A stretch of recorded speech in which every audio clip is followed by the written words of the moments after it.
Hi everyone. So today I'm going to talk about the peas that I'm growing.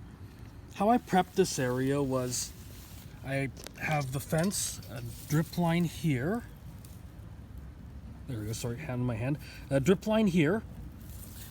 And I have a little bit of a mulch pile here. And what I did was I did take a hoe, or I used my trowel, and I scraped away the plants that were growing this spring until it was a dirt layer where I planted my pea plants. And the other grass and weeds creep in, namely what I have here is dandelion and creeping bellflower. And the creeping bellflower has been quite contentious on the Winnipeg gardening pages because it is extremely invasive, but it doesn't choke everything out. And certain plants, I believe, actually do companion in with it, and I do believe used as a ground cover, it's a legitimate companion plant actually. And in this case, I do think there's some benefit in coming through and chopping it down so the weed plants can get more light, and that is the point of a chop and drop, right? Whether you're chopping down the weeds around your annual crops, or you're cutting down the nitrogen fixing tree which has grown there for many years, has put nitrogen in the soil, and cutting down the tops now creates mulch for the your fruit trees and fruit bushes, or whatever else you're growing below.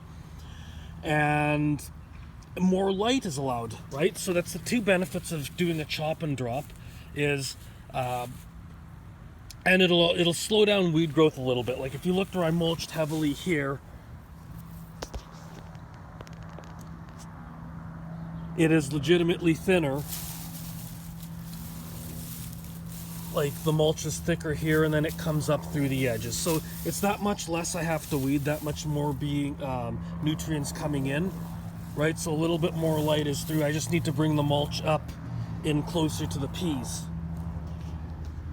So I'm going to finish cutting down the grass. So I'm just going to show over here, right in there you can see there's the pea plants, not choked out by the creeping bellflower, right? It was started with seed, and the bellflower has kind of overtaken it. See, yeah, more pea plants, grass.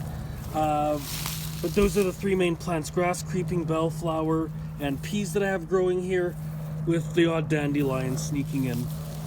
And I'm gonna try to leave some of these flowers behind, like I'm thinking I should leave those behind for the bees until the pea flowers come in, just to help keep everything going, our pollinators going with flowers for nectar.